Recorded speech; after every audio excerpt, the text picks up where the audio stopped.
Well, it was technically better than the first two episodes.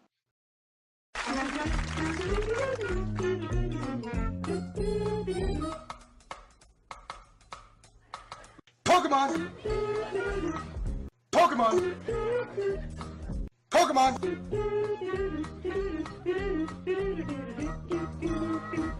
Pokemon! Hello everyone, I'm Dustin Benzel, and welcome to another Pokemon XY&Z anime discussion. Today we're going to talk about the first episode of the Ash vs. Sawyer, my review. I apologize that the next episode is probably already here by the time you're watching this, but I have been unable to properly record due to other things that I had to be doing and stuff. Also, you probably will hear a fan. It is my computer fan, which means it is hot in my room and hot in general. My computer is one of those computers that produces a lot of heat and has a fan going, so I can't do anything about that, or else I wouldn't be able to record. The good news is because it's so loud, I can put my other fan, my actual fan, on low and blow it at me while I make these particular videos, so at least I could stay marginally cooler than without the fan on. So let's, of course, jump right into this. So what I say here in my notes, of course, is I'm very mixed about this episode, and that's probably another reason why this video is a little late, because I didn't go immediately after I watched the episode. I needed to talk about what I thought in the forums, I guess get other people's opinions, and reflect on what I thought. And I do have a slightly more positive opinion. Well, not much more positive, but a more positive opinion than when I first saw this episode, because I was extremely upset with this episode when this started. But I've thought about it and stuff or whatever, and while there are two major criticisms, or two and a half, one of them is related to the actual one criticism, but just like two and a half major criticisms that detracted from my enjoyment of this episode. That's still a thing. But I've thought about it, and I don't think it was as bad as I initially thought. So let's go through the quick synopsis. I will put some pictures here. First, we have Alon versus Remo. Alon wins, yay, as usual, or whatever. I will talk about both the length of battle and the outcome of the battle as one and a half major criticisms that I have of this episode. But I'll wait until we get in there. Okay, so then, of course, we have Ash versus Sawyer. The battle begins, and then we have this cool introducing scene with Hawlucha having a costume. That was pretty cool, although I will also say why that was a possibly negative thing or whatever. So then, of course, the matchups are Hawlucha versus Slaking, which I will get into later in regards to my criticism. But, of course, Hawlucha loses. Talonflame versus Slaking. Talonflame wins. Clawitzer versus Talonflame. Clawitzer wins. And then, of course, we have Pikachu versus Clawitzer. And, of course, Pikachu wins. Aegislash versus Pikachu is unfinished because the episode ended right after that particular moment. So anyway, I do like how Shauna, Trevor, Tierno, Malva, and Sycamore had pretty cool voice time or whatever. They actually did have speaking roles within this episode and contributed a little bit, even if like Trevor was inquisitive while Tierno and Shauna were, or Shauna and Trevor I think were inquisitive while Tierno was like Clement and explaining how things go or whatever. Though I do think how in the previous episode that I didn't mention because I didn't really like that episode, the way that it happened at all. I did like how Shauna just appeared out of nowhere and there was like really no mention of her particular goal or whatever. Like no mention of the whole Pokemon showcase, which I thought was hilarious because it's like, I mean, we did see it, but you know, it would be interesting if they like talked about it a little bit, just so you know, hey, you know, it's whatever, or blah blah blah blah. So anyway, so I did like Hawlucha's costume, although it's kind of irrelevant as the battle turned out. And I also think Talonflame and Pikachu had some pretty decent battles. But those are pretty much the only things that I really liked. Also, why are there no cameos? Seriously, why no cameos? Why did Serena deserve undeserved cameos, as in simply characters who knew her but not as intimately enough to warrant a cameo? Unlike it would make sense for them to cameo for Ash because they had a better relationship with Ash. So I don't know why. And I see here it's not really criticism that would detract from enjoying the league or not, but it's very apparent and very irritating that there is something wrong with Ash, something that the writers cannot put a lot of focus in. And I find it hard to believe that the excuse for all the cameos in the Pokemon Master class for Serena was simply because of Gudra foreshadowing that it might show up in the future.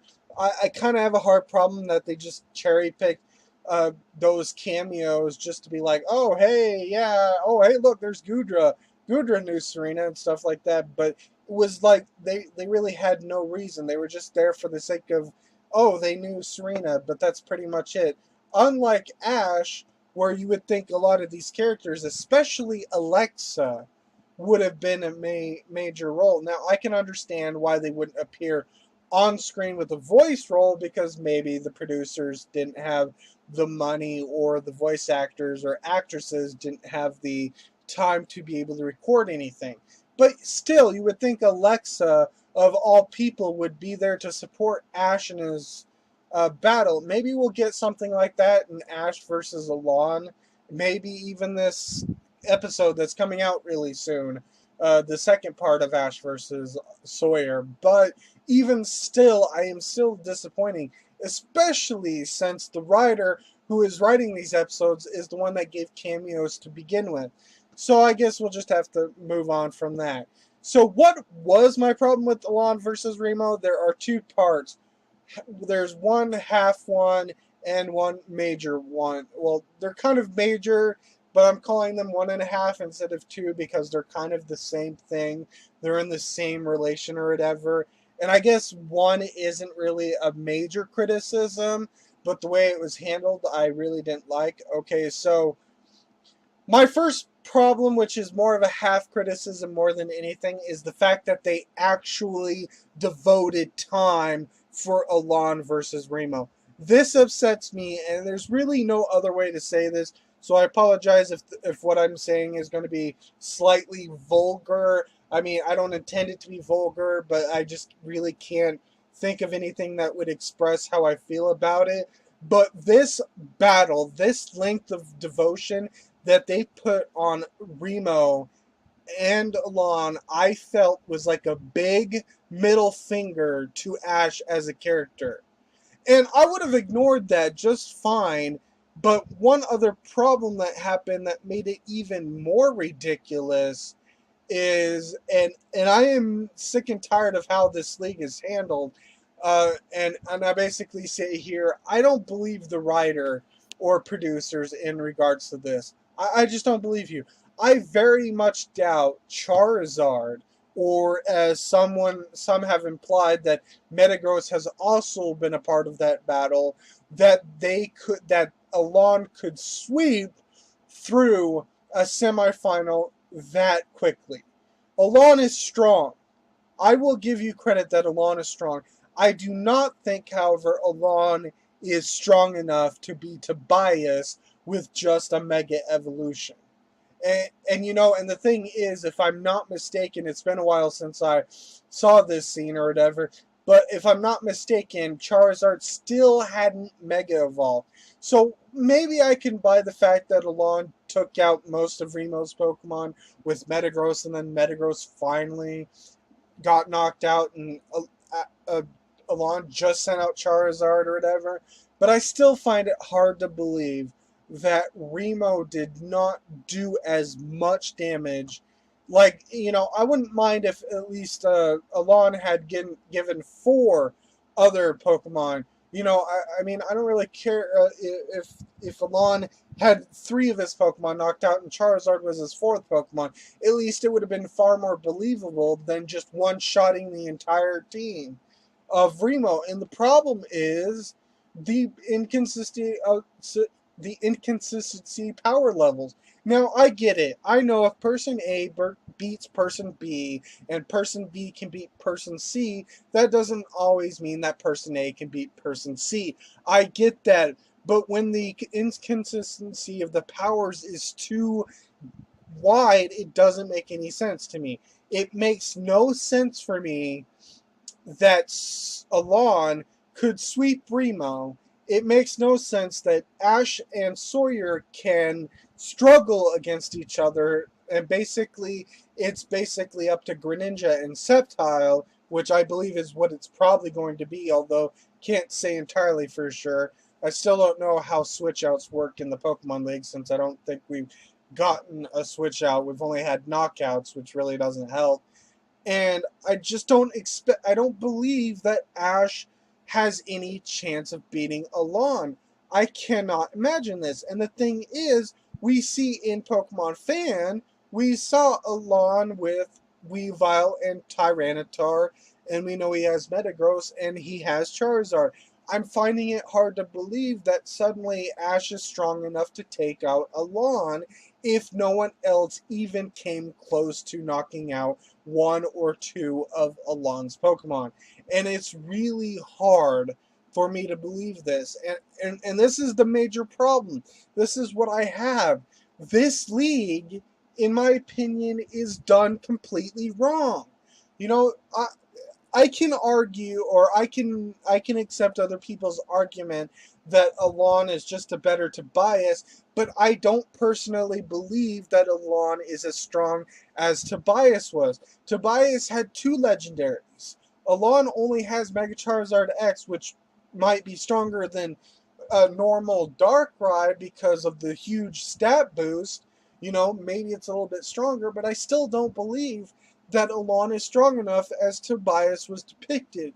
Tobias was a special trainer that looked incredibly strong because he had the Pokemon. He had a Darkrai.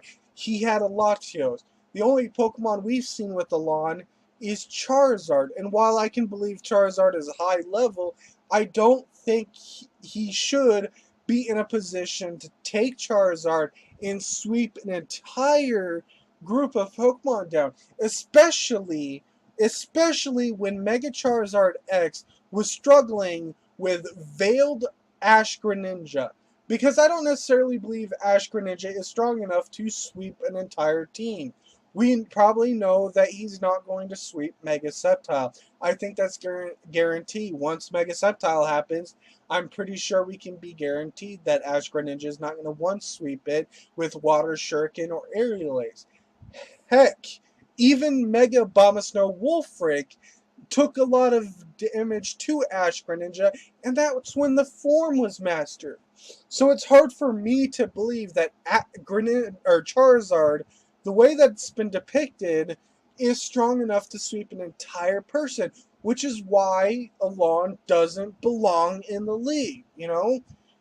Tobias at least deserved to be in the league because it seemed like he genuinely wanted to use his strength and show off his strength and power and win a league. Alon is only entering the league because of Ash, and that's why I am having a huge problem with it.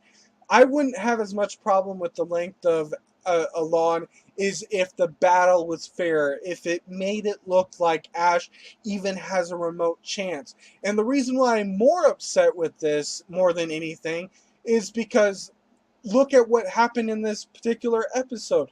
Hawlucha lost without taking a win. Now you can argue that, well, it has Mega Absol.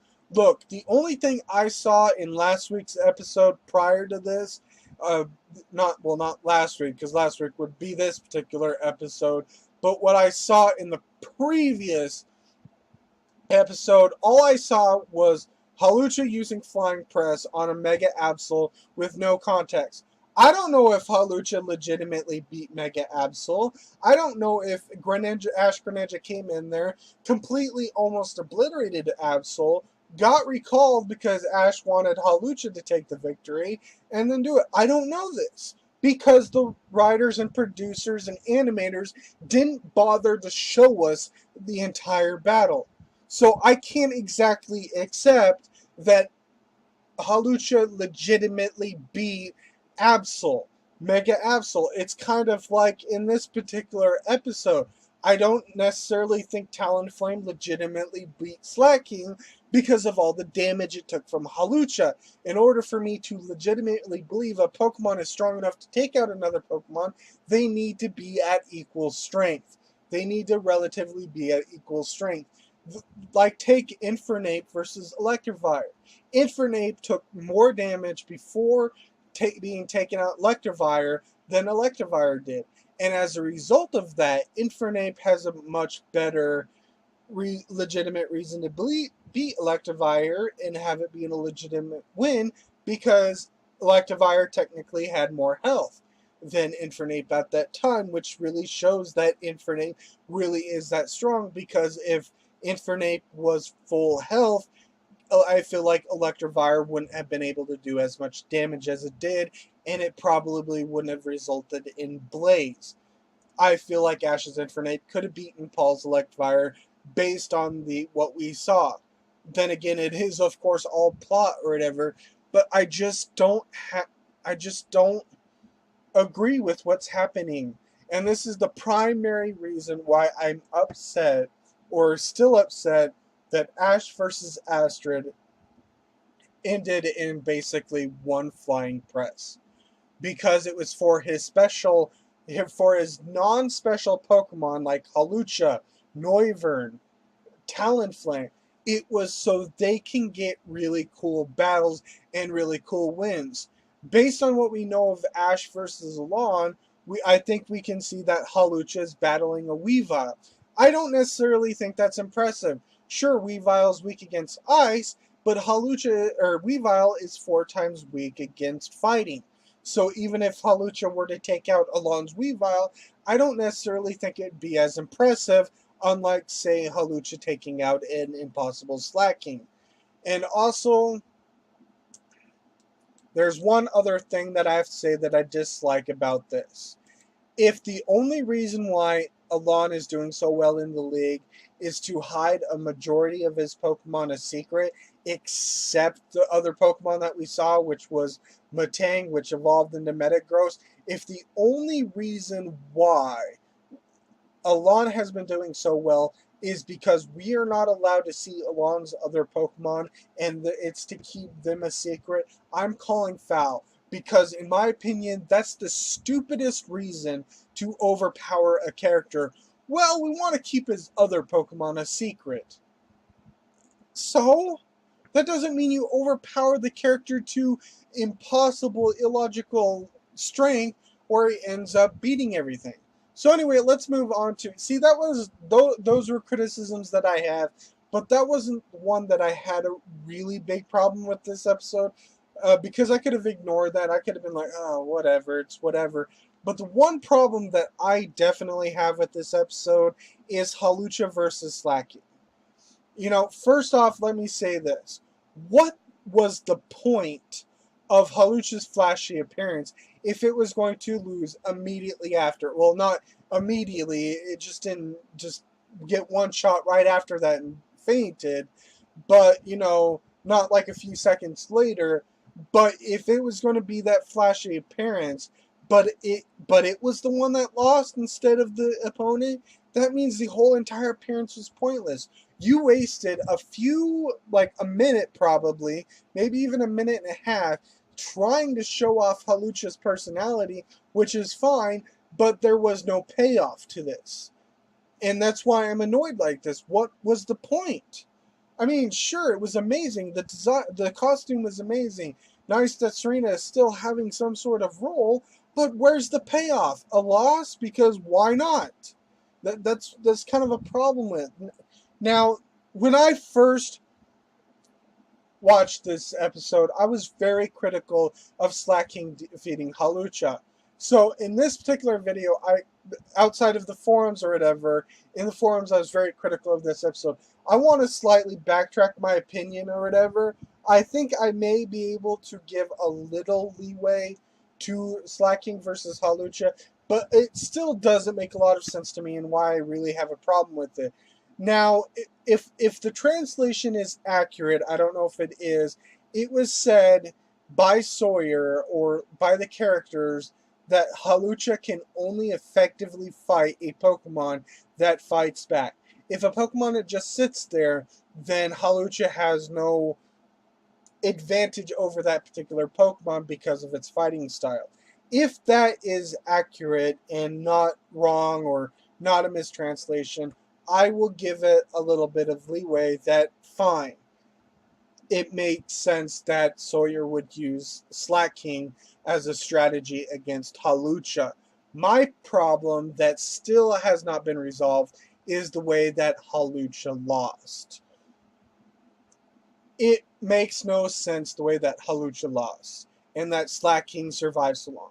Slaking took like 2 high jump kicks, 2 X scissors, and a lot of karate chops. Not a flying press, but even if we were to assume flying press was Hawlucha's strongest move, that still really wouldn't matter because I'm sure 2 high jump kicks would have been more than 1 flying press, so I doubt it would have mattered anyway. I have no problem with Slaking using Slack Off. My problem, however, is the way that counter was portrayed in this particular episode. What we saw here is we saw Hawlucha using X Scissor on Slaking. Nothing happened.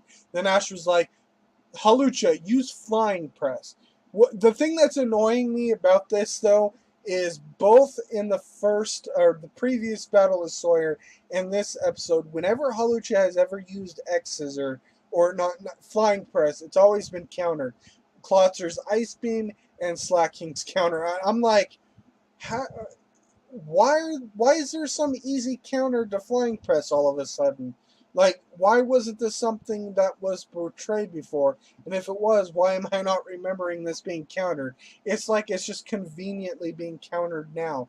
I mean, I have no problem with the Pokemon being able to dodge Flying Press, but countered with a move the way that it is, and then knocking out Hawlucha because of it, really makes no sense.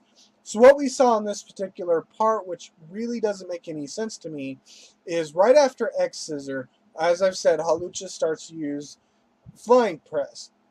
Sawyer tells Slaking to use Counter. Now this is what annoyed me.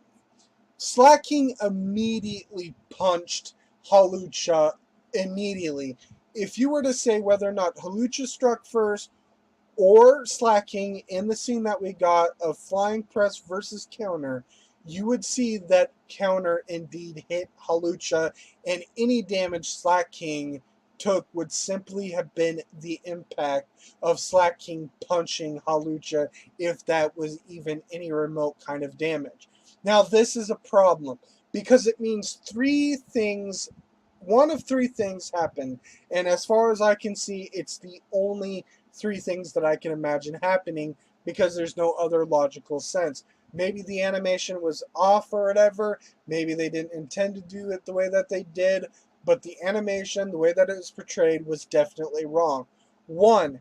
Counter somehow worked like Bide, and Slaking absorbed all the damage it took, those high jump kicks, the karate chops, and the flying presses, and turned that into one powerful counter. That would have been believable to knock out Hawlucha.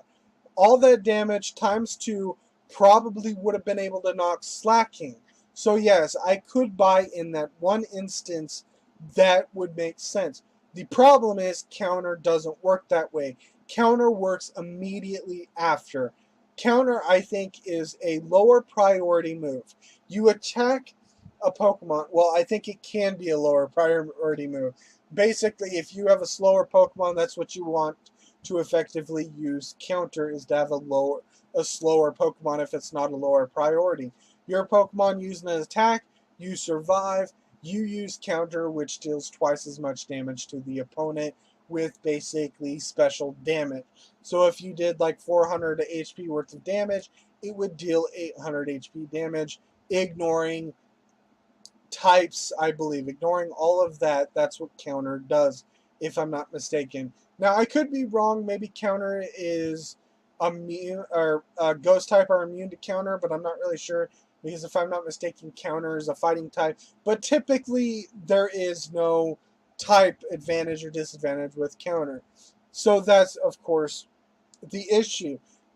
Every time Slaking used Slack Off to heal its HP should have reset Counter. It would have even reset Bide. If Bide worked that you could use other attacks and then unleash or whatever, I feel like it would have reset. In order for Bide to be effective, you had to use it multiple times in a row, basically. So like Rollout and like Fury Cutter, I think, are only effective because you use those consecutively. If you use Rollout once and then Rock Blast, Rollout isn't going to get any stronger. It has to restart. And that's kind of what Counter is. It restarts. It only works on a one-turn basis. Hawlucha using Flying Press and then Slaking counters. But that's not what we got.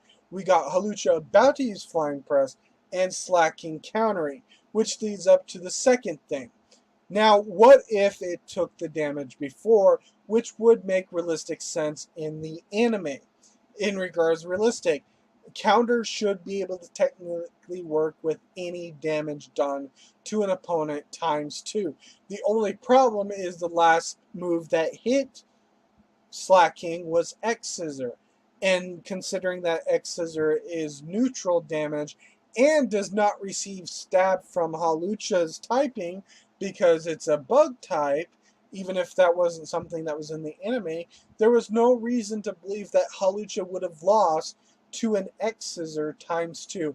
If Slaking used a special X Scissor that just did pure raw damage, regardless of Hawlucha's fighting and flying type, because I'm pretty sure it would resist bug types, but if it used like something the equivalent of X Scissor that was neutral to Hawlucha ×2, I don't believe that it would have knocked it out. The only way that it would have made sense is if it took in consideration of Slaking's attack stat, which is ridiculously high, but that's not how Counter works. It is not based on the opponent's stats. Otherwise, Wobbuffet probably wouldn't be able to use Counter properly because it would be based on its low attack stat.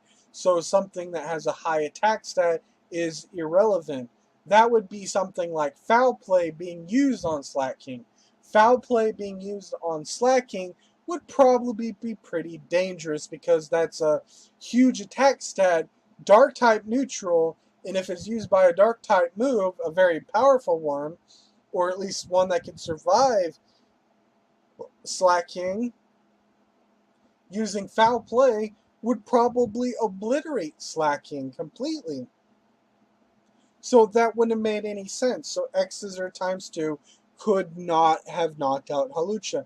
Then there's the third one.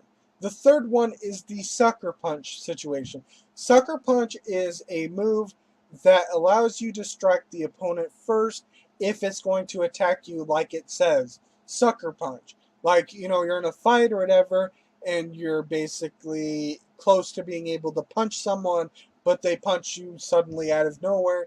You've been sucker punched. Or maybe just talking to someone and they just punch you for no reason. You've been sucker punched because you weren't expecting that.